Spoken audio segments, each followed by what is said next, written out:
డబ్బులు ఓకే గాని నువ్వేంటి ఇక్కడ? నా ఫ్లాట్లో నేను ఉండక ఇంకెక్కడ ఉంటానండి? అయినా నా అడ్రస్ మీకెవరు ఇచ్చారు? హలో, ఇది నా ఫ్లాట్, నీది కాదు. మీ ఫ్లాటా? ఏం మాట్లాడుతున్నారండి? ఏం మాట్లాడుతున్నారు? What are you talking? This is my flat. నేను నిన్ననే ఇక్కడ షిఫ్ట్ అయ్యాను. అరే అసలుకే 6 months అడ్వాన్స్ కూడా ఇచ్చి కూర్చుంటే. ఇదిగోండి, మీరేదో పొరపాటు పడి వచ్చినట్టున్నారు. ప్లీజ్ వెళ్ళండి. ఓ, అంటే మీరు ఇంతకుముందు ఇక్కడ ఉండేవాళ్ళా? ఇంతకు ముందు కాదు, ఇకపై ఉండిపోయేది నేను. ఇకపైన ఎట్లా ఉంటారండి? చెప్తే అర్థం కదా. అడ్వాన్స్ తీసి కూర్చున్నా అంటే వాట్ ఈస్ దిస్ న్యూసెన్స్? నేను తీసుకున్న ఫ్లాట్ లో నువ్వు ఉండడం ఏంటి? నాటకాలా? నాటకాలు వేసేవాళ్ళ కనిపిస్తా. గట్లా చేద్దాం రా. అదిగో ఆయన వస్తున్నాడు, ఆయన అడగండి ఫస్ట్.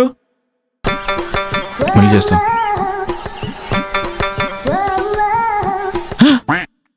ఈ పిల్ల వచ్చింది, ఇప్పుడు ఏం చేయాలా?